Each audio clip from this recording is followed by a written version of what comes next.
Hello guys, if you guys are able to hear us, you can put up messages in the comment box so that we know that you guys are here and able to hear us. If there is any problem with audio or video, you can tell us in the comment section.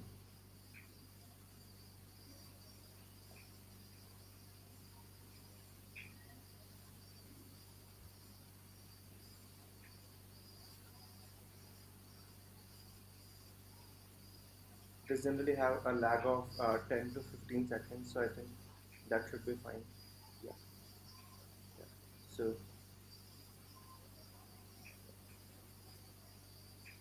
my audio is fine, everybody? Awesome. Voice is low, okay. So, एक second, just 1 second. Okay, I think it should be fine now. Ali sir, my voice is fine now? Yeah, I mean, yeah, it's fine for me. It's good. Okay, cool. So, Ali sir, how are you? How are you doing? Yeah, hi, thank you. How about you? Okay. I'm doing good as well. So, the things that we will talk today is about, like we discussed, it is about how exactly students can get involved in open source and what exactly they can take out of open source. Okay, so I remember, approximately 1.5 year back, no, 2 years back, we got connected. I think during GCI, right, or GSoC, or Yeah, during GCI, yeah. GSoC. Yeah, during GSoC we got connected. So I was very impressed by your viewpoints on open source and these things.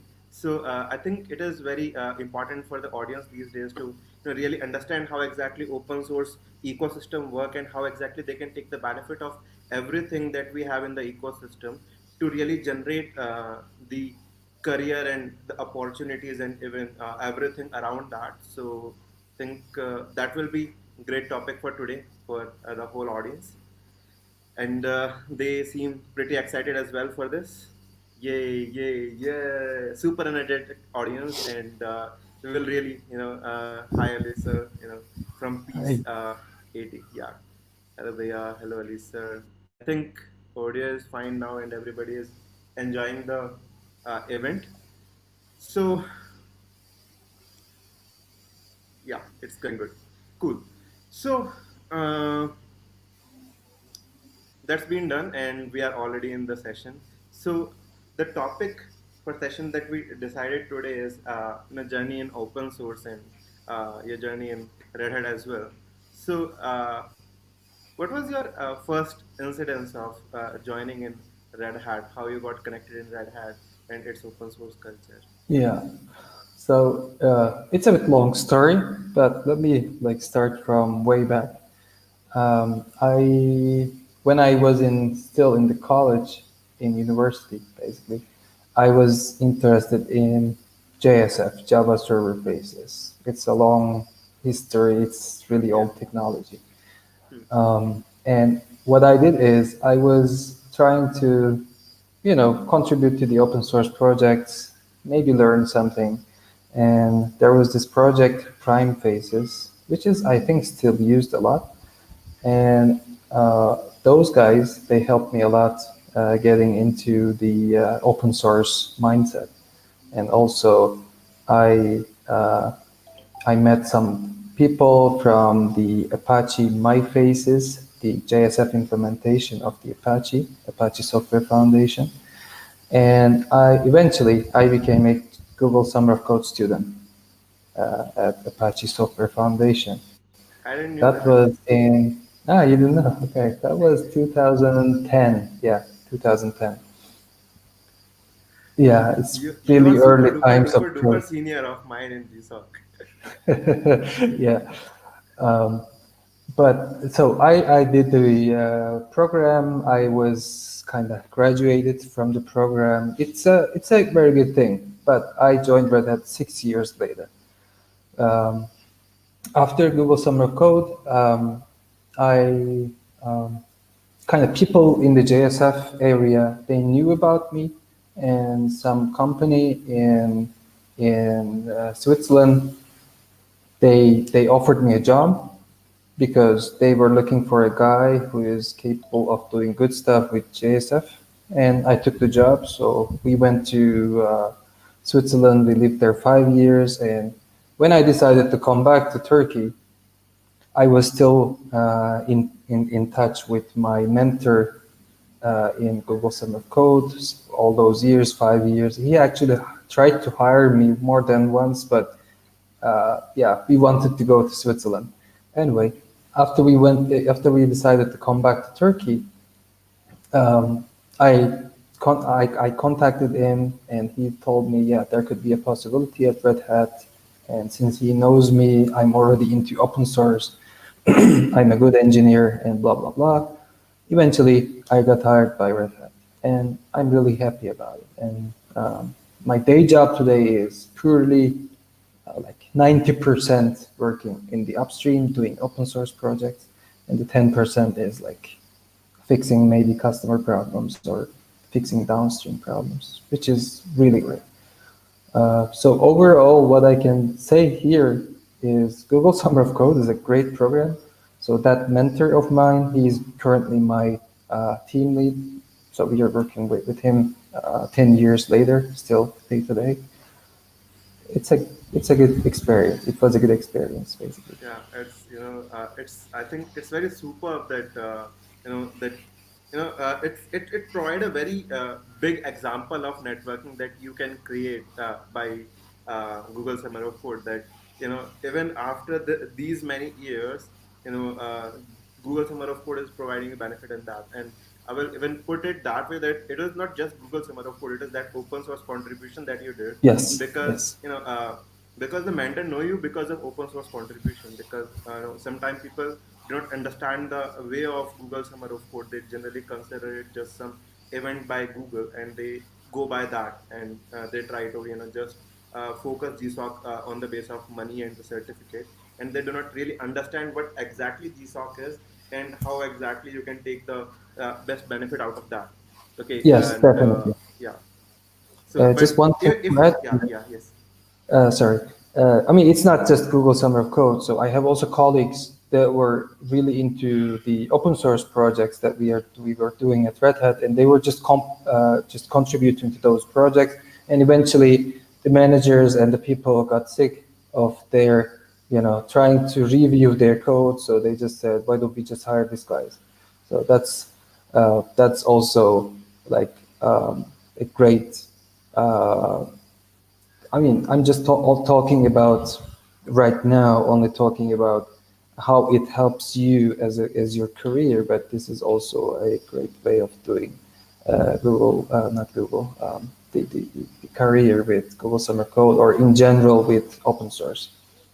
Yeah, that is so right. And generally, what I also discuss with students is that there are multiple benefits of open source, and generally the whole idea of that generally, especially in Indian students, arise from the concept of Google Summer of Code. Because without that, even I got to know about exactly what exactly open source is in 2015 from GSoC itself only. Because when I started, I was more like into the certification and these kind of thing only. But then I got connected with Heiko, and it was like, okay, that was the eureka moment, that I was working on the project, and I was like, okay, okay. Initially, it was like Google Summer of Code and these things, but now I'm working on the project. Now my focus in the project itself. I was like, Yes, this definitely. project is very deep, and I don't understand. I don't know if I will be able to crack through GSoC in it or not, but that's fine. I will just focus on the project. I'm not even putting up with my mentor that exactly I'm here for GSoC. Okay, but he saw that okay, this guy is working from this long, and he is not even asking about GSoC and our ways through it. So I could even ask by myself. He asked me that so we are participating in GSoC. So would you like to participate with us in this process? And I was like, yes, I'm that's the reason I'm here. But I was not confident enough, so I was just participating in the code itself. And that was the day 5 years back. And I have continued with JPOS with this whole process. because of the contributors and members like you, because you know uh, you guys are already there and you guys are there to help us, and now I'm with you guys, and we can help more people get into open source and get the benefit of that and Yep. move further with that. Yeah. So there's this one question from Akansha Jain: how to start contributing to open source and why it is needed. So starting contribution to open source is very easy. Uh, Find a project that I would do like that. Find a project that you use in your daily life. It doesn't have to be a really big project. I know we are all using Chrome or Linux or Android or whatever other big open source projects. It's hard, maybe it's hard to contribute to them, but you can find, I'm pretty sure you can find smaller projects if you're just starting that you can contribute. And contribution doesn't always mean you have to write super complex code or something. You can do testing, you can write blog posts, you can do introduction like tutorials, you can write documentation, and you can eventually start fixing some bugs. Bug fixing is easier than implementing a new feature, so that is something you can do. And a lot of projects on GitHub have, for example, a label, special label, good first issue, something like this. You can start using that label to see what jobs, what tasks you can do. So that's I think if you have the enthusiasm, nowadays everyone like it's not an issue to find a project that you would like, that you're passionate about, that you would be passionate about. And why it is needed, it's a big question, I think. So for yourself as a student or as an engineer or whatever, it provides you great benefits. It provides you visibility. It provides you contacts. It provides you, So career-wise, it helps you a lot. And like, there's also this big question about not a question, but there's also big how to say that concept about why software should be open source, how open source helps with eventually proceeding with technology or software and things like that. So that is also another question, another topic. Yeah. So there's one question specific to very Red Hat, and as you have contributed for approximately 10 years with Red Hat and open source culture, I think you will be the best judge of this. So if one want to start contributing in Red Hat, what are some beginner level projects? Because most of the projects I see codebase just blow my mind. Yeah. you know, Okay. I think So yeah.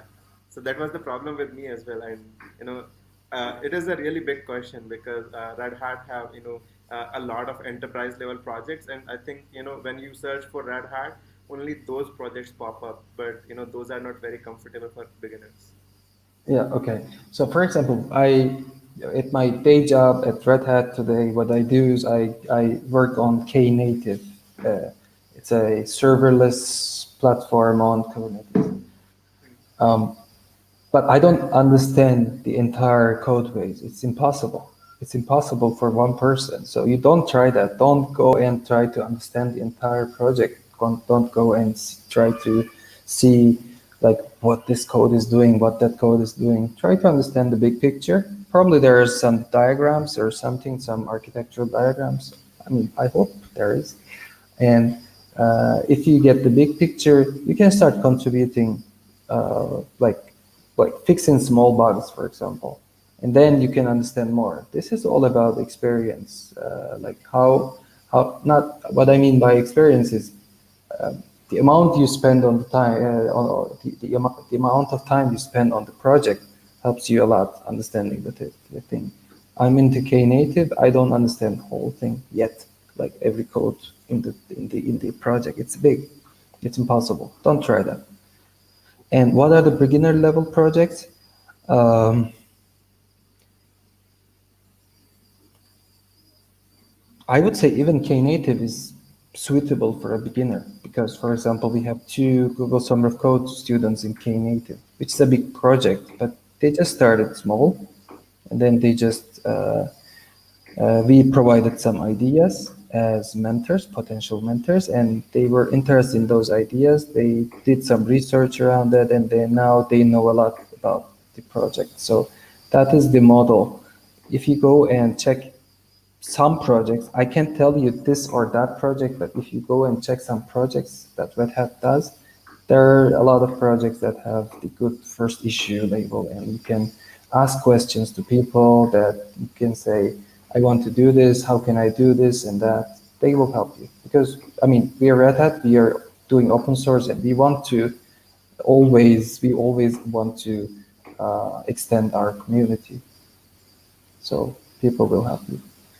Yeah, so for sake of that, so that student has the idea of like how exactly they should start with a project. So can we put up exactly information about how they can start with Knative if they want to start, if they would like to start with Knative today? What should be the procedure of that? What things they should already know, and what language they should already know, and in which dimension they should start contributing, what things they should already know when they are on the channel, and what things they can learn by in the process of contributing with Knative. Yeah, for example, for Knative, okay, you need to understand Kubernetes. You need to know a little bit about Kubernetes at least. You need to know a little bit about the containers. The language itself for coding is Go. So, but Golang, you can, I think, learn it easily. It's not that hard. I didn't know that much about Golang like a year ago. Now I'm doing coding in Golang. It's not hard. So, but there's like most of the projects like this, they always have like a how to contribute page, for example.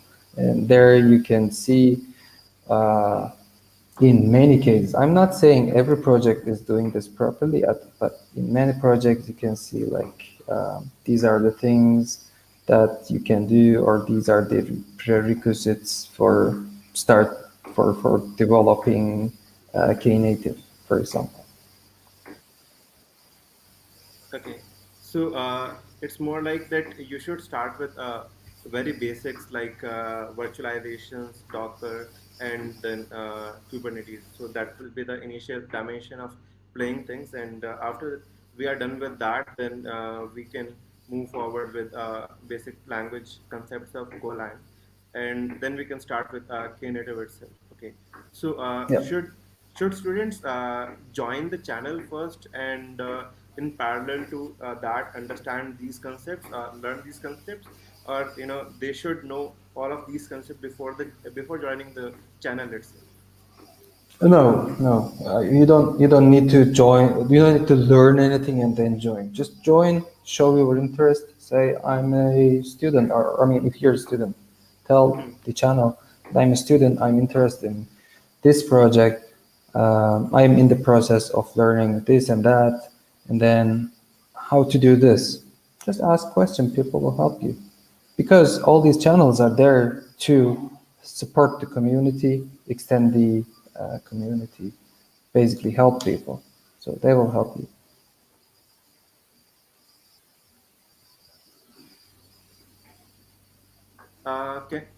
Can you share a roadmap or making scheme for proposal, exception contributions? What else? Except the exception is by mistake. Except contributions. What else is the next important thing for selection? So what else are the next important things for selection? So I think the Or, grammar is a bit wrong, but I think you understand the question. So it is more about yeah, yeah. So this is what about things. Google Summer of Code, right? Yeah, yeah. Yeah. So how to select? So I'm at the moment. I'm after being 10 years ago a Google Summer of Code project. Today, like since last year, I'm a co-admin at JBoss, Red Hat middleware, uh, at Google Summer of Code. And now, what I can tell you about this, except contributions. Contributions is the most important thing, like you need to show some interest, you need to be a little bit active, because in the end, it's about your mentor. The admin, we as admins, we do some basic checks, like if the student is really eligible to apply or things like that. Some of that are done by Google. We also do some checks ourselves, like that. Um, so contribution is the most important thing. You need to have a good contact with your mentor already before the program starts, like the selection, during the selection period or right before the selection period, because it's the mentor who chooses you. The mentor says, okay, this student, we were working with him or her since that time, and I'm sure they will do a good job. Then the mentor says, okay, I want to mentor this student. So that's the most important thing. Uh, Other than that, honestly, in our case, we don't have uh, we don't have that many things that we check. So contribution, I don't mean like what I mean by contribution is not implementing a big feature already before the program. If you're, it's just, I don't know, fix a small bug, write some documentation, get in touch with the community, introduce yourself, things like that. You have to do that stuff. Otherwise, you won't be selected by your mentor, not by us, because the mentor won't want to work with you because the mentor won't know you. So that's right. But there are something that students should not do. Yeah, right. So Yeah, that's they, also they, true. they should not. Yeah, yeah. So in doing contribution is enough. But in not doing part, there are a lot of things that students should not do. So it's like they should not do bad behavior with project maintainers and the uh, different people coming together. So I think when during GSoC, from when I was a student and till this date, I have seen a lot of people have this kind of problem that they kind of be involved in GSoC as a competition, and they have some competitive feeling for the peers, for the different people that they start, they kind of quarreling and kind of demeaning other contributors, and I think that can be very downside of yours if you like to participate in open source and GSoC, or because organization wouldn't like you if you do not push other people in the community. If you push them out, then it is bad for the organization to keep you, right? So yeah. That is definitely true. I mean, you're basically selecting like if you're your student, if as if you're selecting a teammate in your team. So you won't want a person who wouldn't help others or something. For example, in GCI, which is now extinct program. Yeah. GCI, we were also selecting the prize winners. Also, one of the criteria was if the student helps others. So if you're doing a great job, awesome. I mean, DCI is now gone, so I can talk about this. Like, um, if you're doing a good job implementing a great feature or something, it doesn't matter in the end if you're just doing it yourself, not helping anyone, and now you're not in the community. So same story applies here. We don't have a winner in Google Summer Code, obviously, but if you want to be selected for the program, you need to, I don't know, be active, help others, or if you can't help others, at least don't block others, right? Many have placed this request of, can you please show a demo of your open source project and show a start with contribution. I think we haven't discussed this before, so I don't know if you have things handy for that, but maybe now or sometime later in the future for some future videos, we can do that if that is possible. Yeah, maybe if we have time, we can leave it to the end, or do you want to do it? Uh, do you have things handy for it? I How to? don't. but I can Google around. Yeah. So But could be a yeah. waste. Maybe we are wasting, not wasting, but maybe we are spending too much time on it. So maybe do it later. Yeah, so we will do that later, maybe some different session in the future. What we can do is, with the help of yours, I can record some sample and then later on push it on our YouTube channel. That with the help of Alisa, this is the basic process that you can follow to get started with these things. Okay. So I paste the chat link in the chat. I don't know if you guys can see it. Anush, can you see Uh, that? uh, Okay, so you gave the link in the private chat, so I will put it in the public chat. Oh, okay. Okay, I don't know how to do that. yeah, okay. Yeah, So, so that's basically the community link for example, the project that I'm working on. There's a lot of things like become a member, contribute, share code samples, and things like that. How you can join the Knative community. That's a lot of things. There's a lot of things there. yeah. So, Priyanshu is asking, I'm very curious to know how many proposals do you receive per project? So, I think that will be a vague question in terms of exactly the number, because it depend on the complexity of project and a lot of things. So, what do you say, Alisa, on this thing? Uh, for example, this year I think we had like 15 proposals, 15 ideas or something, and in Yeah. total we probably had like 40. Like, so for 15 ideas, 40 proposals, something like that. But some of them were really not really. Wait, yeah. Yeah, it's Yeah, really good. yeah, yeah. Yes, I think the problem with these kind of proposal is very different. Why final proposal submission are very less is because by the end of the draft proposal, when people finally put up the final proposal, they already know that they are not maybe doing good enough, and they kind of withdraw themselves. And because when starting, there is a big rush.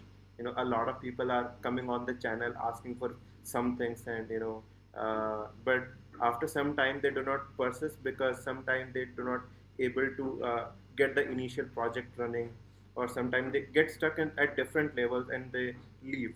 So because of that, even now we hear a lot of people applying and trying for a Google Summer of projects. There are not generally a lot of final submissions.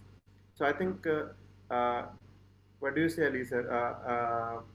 Is it suggested to I will say that it is suggested to stay, because it doesn't matter if you get selected or not, but you should complete the proposal, because if you get if you push yourself back, that I might not get selected, then you're not selected anyway, because you're not putting up the proposal. So putting up preparing for the proposal and putting up the proposal, obviously preparation is also very important. Otherwise you will put up a proposal that we will simply put on dump, like I think this year we got a idea about we got a proposal about water tank system.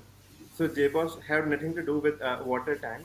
So what we will do with that proposal, because that is not related to our idea list or anything. So that do not provide us any benefit for anything. Yeah, yeah, yeah. And as you said, stay even if you're not selected, if you're not able to finish the proposal, like the draft or whatever, on time. It's still a good idea. I know good examples. Hmm. There were one or two students that I know last year who weren't selected because of some reasons that I don't remember at the moment. Maybe we didn't have enough quota anymore. But they stayed and they did good job, and they are now really active in the community, and they are working with the actual people in the Red Hat side of things.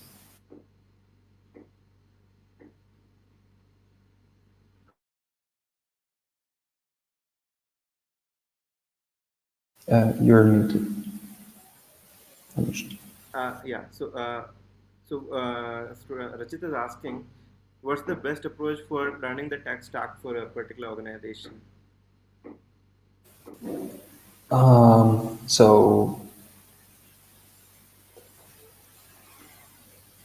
I don't know actually. Like organization, let's say we talk about JBoss as an organization. I mean, the question is like, what's an organization? Like, you learn the tech stack of a project if you're talking about open source, or if you're looking actually for a company, then yeah, it's Yeah. I don't know. Yeah, because for an organization, it can be a lot of projects are there, so we cannot really have a tech stack that every project will be following. So there is nothing that we really can do about it. Yeah. So there's this question from Akansha. Can you please tell us the step-by-step procedure to get into GSoC? Step by step. So Akansha, can you please explain? Can you please by the procedure what exactly you are expecting? So if it is just about the application filling and everything, so these kind of details are there on the website itself.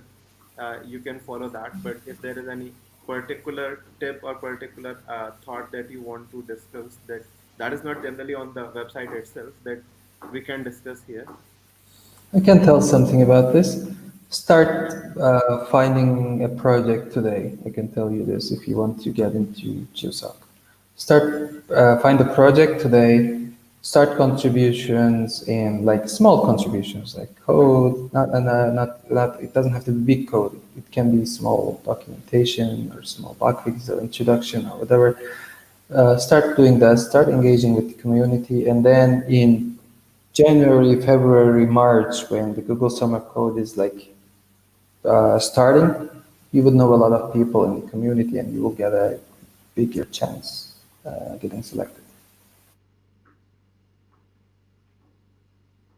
Right. So yeah. So I think I have covered most of the questions. There is this question: for open source, is development skills necessary? So I think this question arises from the two dilemma of development versus competitive programming. So you know people are a bit curious these days about data structures, algorithms, and competitive programming, because some of the organizations and companies, when they hire in the campus, they put up good amount of emphasis on the competitive programming. So I think this question is a bit twisted in some case, in some dimension, because development is obviously necessary for open source development. But I think the question from you would be on this is that how exactly development and competitive programming, is there some level of competitive programming we need for open source development and GSoC, or simply knowing development is enough, and how much of development is enough for going for open source projects and these things? Yeah, so I mean, you need to know something, but as I said, to start, you don't have to actually write some code. So you can start with others stuff, and I really mean it. I know people find it like it's kind of lame. Yeah, am I going to am I going to write a blog post? No, I'm a programmer. I need to write some code, things like that. I was also like that. Uh, but yeah, I'm really telling you, people like the demos more. Um, when I actually had an incident here. I won't tell you what exactly it is, but um, I once prepared a demo for a project that I liked, and people loved it. If I had fixed a bug or if I implemented a new feature, they wouldn't know about me that much, because demos are really great for the community, and the community members, like the team development team, they like it. So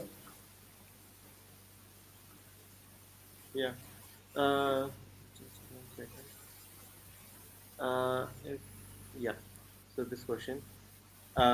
we see many organizations related to Red Hat. So I think the question is about GitHub because JBoss is a bit distributed structure on GitHub. So student is asking that we see a lot of projects like JBoss Outreach, and a lot of GitHub organizations, and how exactly to select which GitHub project or which exactly GitHub repository to take part in.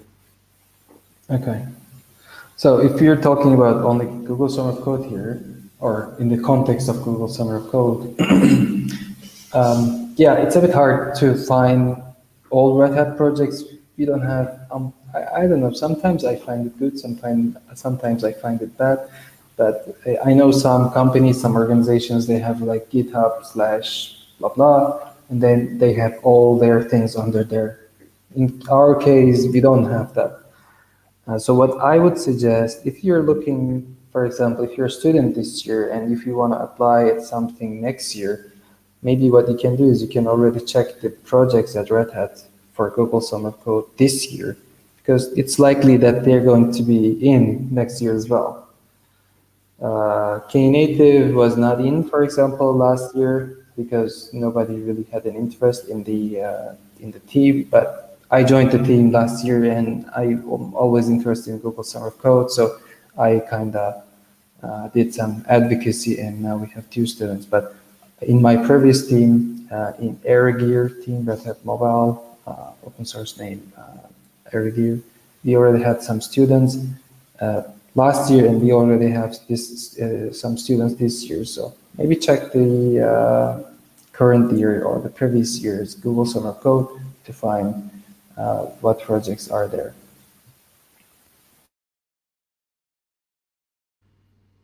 Um, this is very good and very repeatedly asked question. Are the previous year projects ideas which are not assigned to any student carry forward to the next year? Yeah, if it's not implemented and if it's not outdated anymore, yeah, absolutely, definitely. And it's actually a good idea. You could just check, I mean, even by trying to understand if that idea is still applicable to that project by asking questions to it doesn't have to be the mentors or the potential mentors. It can be just the team channel or the project community channel. Uh, just ask this, like, this part, is it still applicable? That part, is it obsolete? What do you think about that? And it's actually a good idea. That's very smart. Because sometimes that that idea that was there in the idea list is generally already implemented by the team itself, but sometimes it is not. But if you ask the question on the channel, you might get the chance of knowing what exactly else they are doing, because even though that idea is implemented, because but the same sub organization will take part this year as well.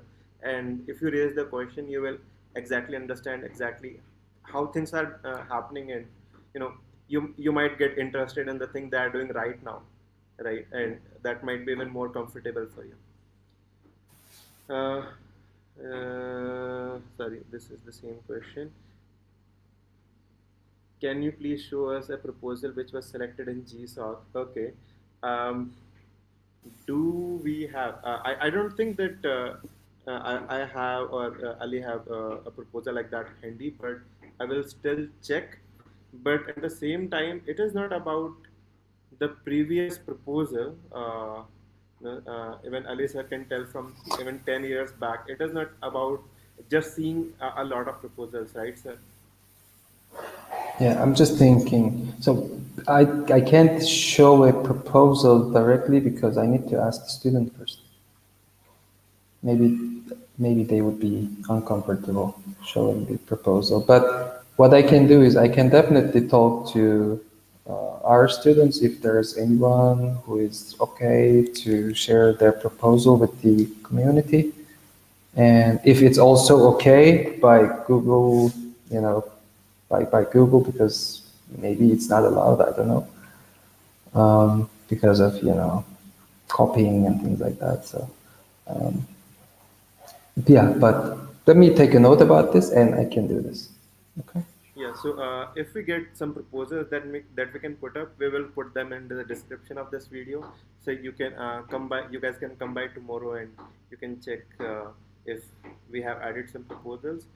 If we do not get that, then I will put up my proposal from few years back because that I have got the permission to share by JBoss and by Google. So that we can do. I will add up my proposal or some other proposal and maybe from this year as well as we get discussed and we will have a better idea that what we can do about it.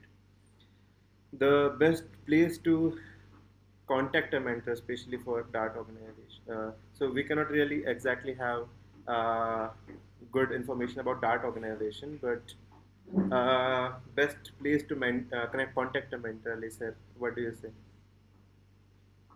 Where would you Yeah, like to get connected? so if no one's replying on Google Groups, I'm gonna be honest with you, it's not the best group for you. It's not the best project for you. So if they're not replying, I mean, it's not like you sent a message once and nobody replied in 2 days. It's not like that. So things happen asynchronously here. So maybe you send a reminder or something. But if really no one cares about this question or about you personally, you're a student. You need to think about yourself also. So just ignore that project. Find another project. And best And place to contact a mentor, yeah, team chat, or if still not responding, private email if you have the contacts. yeah, so in that particular case, generally some students initially ping in the personal chat in the very beginning. So, what do you suggest about that? Uh, is it good or bad or okayish if a person do not? Yeah. Okay. And I think it's additionally, okay. yeah. Okay. Yeah. Mhm. And additionally, the thing is, generally students get confused about there are generally some common channels and specific channels for the projects. So generally, students try to get involved on the common channel, but what generally happens is that not a lot of people from the project are there on the common channel in most of cases, right? So even though like last year we tried to set up Gitter channel for GSoC, but the problem we had was that we were not able to gather everybody from JBoss on the Gitter channel itself, right? So because of that, it was a common problem. So I think for that, that way contacting mentor is more preferred on the project channel itself, right, sir? Yeah, I mean, for me, and all the projects I've been in, also from Apache days, Apache software like 10 years ago, um, what I know is you can always contact mentor privately, but if you have a technical question about this or that, if you're not that uncomfortable, like maybe you're uncomfortable sometimes asking stuff in public channels. Most of the time, if you don't have that stuff, most of the time you need to first introduce yourself in the project channel, the common channel. Like I'm this person, I'm interested in this, I want to do this. Hopefully, things like that. And then if about technical questions, again, I would. It's a better practice, much better practice that your mentor will also appreciate it that you ask in the common channel. And the private channel, if you have a problem, like a specific problem about, I don't know, your personal stuff, then go and talk to the mentor about that or even potential mentor about that. Number of contribution versus proposal, which have more weightage. Huh, I don't know. I just see a proposal. Sometimes I see a really good proposal. The student understands everything, like about the project, but the student doesn't have enough contribution. Then, yeah, I'm like, okay, maybe the student is like was really enthusiastic, and then when the student sees the code, then maybe change the mind, something like that. So I think there, for me personally, contributions is more important. So if you have enough contribution, if the mentor knows you already, not it doesn't have to be like personal connection. It doesn't have to be your cousin or something, like. But or if you already if the mentor already knows you from your previous contributions, then the proposal is not super important. If you have the big picture in the proposal, that's okay.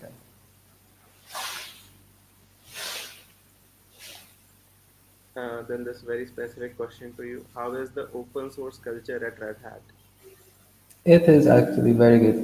I like it. I like it very much. Especially in my current team, I'm working like 90% upstream in the open source projects. Like, I mean, in Red Hat, everything is open source, but here in my new team, since 1 year almost, what I do is we have a working group for Knative. It's not like a foundation yet, but we work with other big players in the cloud industry like Google, IBM, I don't know, SAP, VMware, you name them, and we are working together to make Knative the new thing for serverless on top of Kubernetes, and I'm really excited to work on this. This is my specific case here, but in my previous team, it was a very similar story, but except we were doing the open source project ourselves. We didn't have a working group. But these are also great projects. Like I mean, there are also a lot of great projects like that in JBoss or in general in Red Hat that are really interesting, and they're doing like everything is open source at Red Hat anyway. Do you suggest people to join Red Hat full time as an employee after college? So, what is your suggestion as a company to work at Red Hat, career at Red Hat? So you ask me if students would should join Red Hat, like apply at Red Hat? Yeah. Yeah, yeah, definitely, definitely. If you're into open source and if you have like already some knowledge about open source, maybe have some contributions already, you have a good chance. And I think you would enjoy here. You would like here. It's not everything is not perfect, of course. Every company, every I don't know, every country, every family has some problems, but like everything. But overall, this is the best company for me so far. Awesome. So I think general procedure that we have in India is that in your final semester or after your graduation is complete, there is a 6 month internship period that you have to follow, and after that you join the company for a fresher. For the new guy, it is the procedure. So is it the same in approximately every area of Red Hat in case of freshers, or I don't know if it is very specific to India, or everywhere it is the Yeah, same about training and after that joining? I know about internships that are happening. We have a person in our team Hmm. who was a intern, and I know, for example, in Canada, my teammate is doing something with interns, but I don't know actually because I don't have any interns, or in Turkey we don't have any internship like that at Red Hat, so I don't know that much. Yeah. Okay. So, but for everyone, I will suggest that if you want to join Red Hat, so the my some of my students who got selected in Red Hat, they followed the procedure of they like Ali have done is that they started with normal open source contribution, then they got connected with someone, then they got reference for the internship, they got the internship, they did 6 months, and after that they joined the company itself Yeah, for the final career. Yeah. So I think it is a good procedure that Red Hat follow in India. It can be a bit cumbersome for people who want a final decision at very moment that okay, tell us right this moment, if we will get the job or not. But it is, I will say that it is a good procedure to be part of that internship, because that internship is really good. Some of my students really loved it, and I think it will be good for everybody here to take part in that. If you would like to join Red Hat as your full time and job. How to understand this question from Polak apps? How to understand complex code base? No good answer here. Just dig in the code, try this, try that, try to fix some bugs, ask questions to the community. But there is no silver bullet. Just take your time, try to understand things. I wish there was an Okay. easy answer for this. Yeah.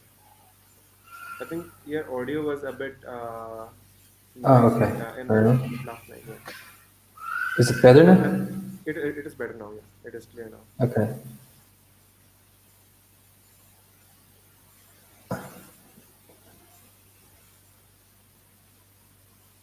So there are some funny questions.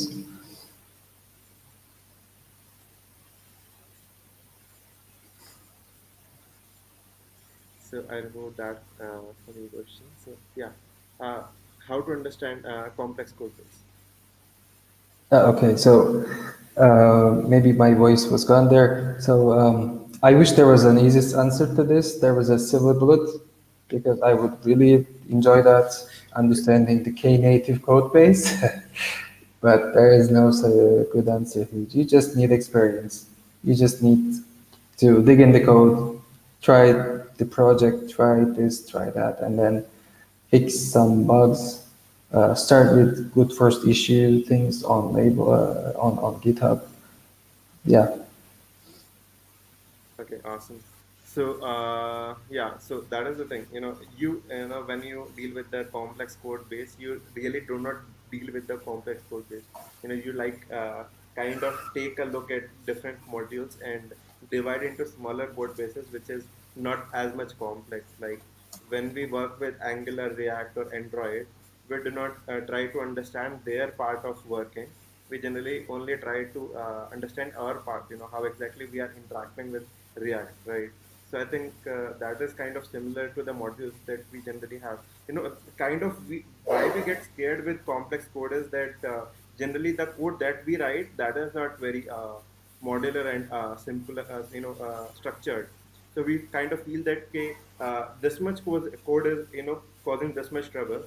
So how this much code will I will be able to understand. But generally, I think what generally happens when you participate in a particular project is that you do not have to understand all these modules, because this simpler module, it is nicely connected with other modules, and if you understand this module, you do not really have to know everything about every other module.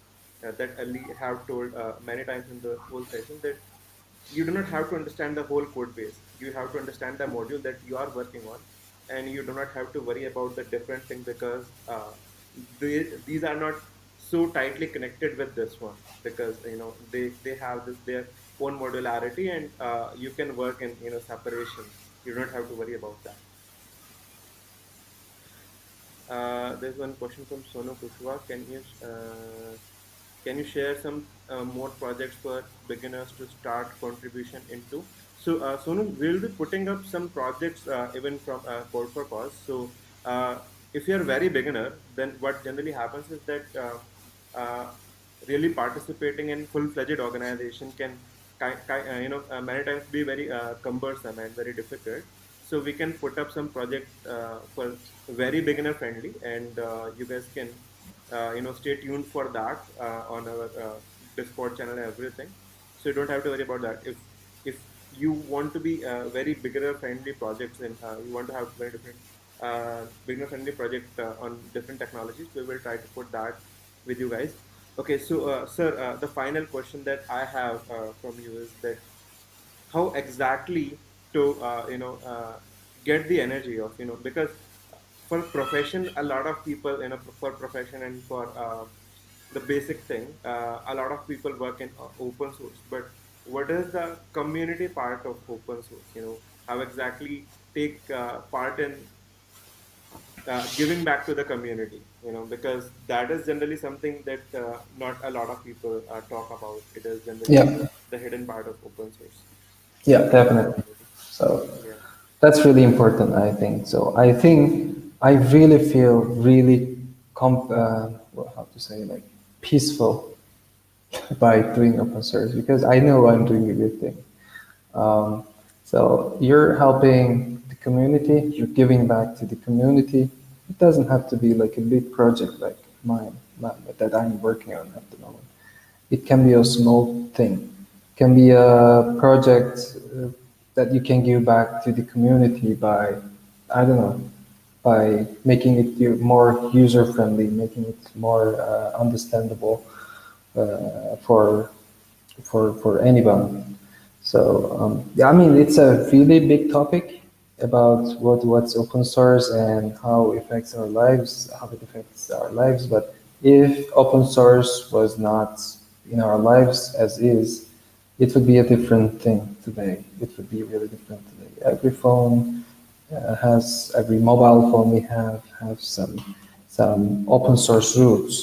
I mean, Android is open source. It's kind of Linux based. The iOS is FreeBSD based and things like that. So imagine a life without all this stuff. So yeah, there's a lot of things to tell about that to talk about this. I think. Yeah. It is more about the feeling of giving back to community really pacify you, and that is very important because if you are peaceful, then rest of the things get very easy, right, sir? So I Yes. think uh, that is the time that I had from you. So we are approximately over not over time, about time. So there's one kind of step that we generally do in the podcast in the very end is that because we understand that everybody should have a reason to code. There should be a cause for everybody to code for. So I have this kind of a simple phrase that we generally do. So like I will say that I code for education, I code for cause. Okay, so can you tell us your cause in that fashion? Like I code for this and I code for cause. What do you code for? Okay. I think I code for. I mean, it's another small thing, like a one sentence thing, but I really believe a lot that if I live in Turkey and if we have a lot of open source contributors to big projects like Kubernetes, Knative, Linux, whatever you name it, it would help us. It will help us a lot to have a proper engineering culture in Turkey, which would also help the country to develop. You're a developing country. And this is basically what I code for.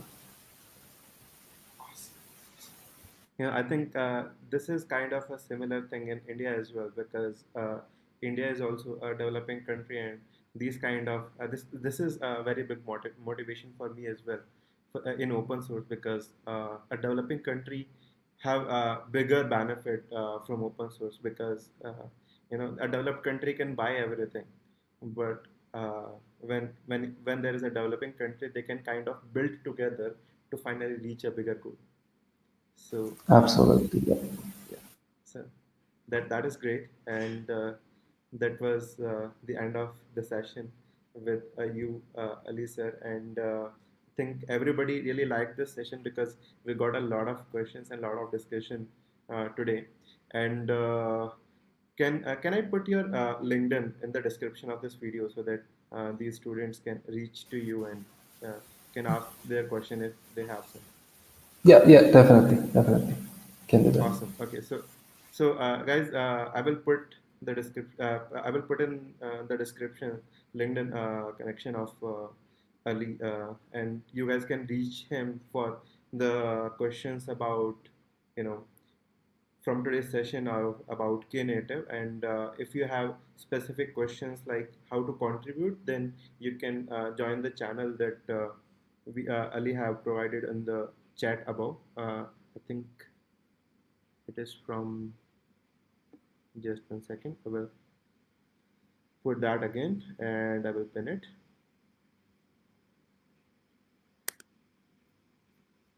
Okay, so this is the location where you can visit Knative dev community, and you guys can be involved in Knative project, and we will see you in the JWAS. Yay! Okay, so I think we will see a lot of enthusiastic people in JBoss next year from this session, and we are really hoping to do so. I hope so too. Yeah, it would be nice.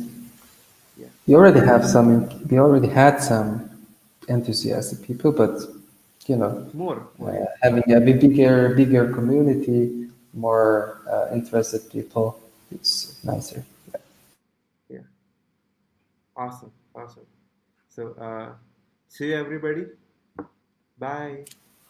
Thank you. Bye.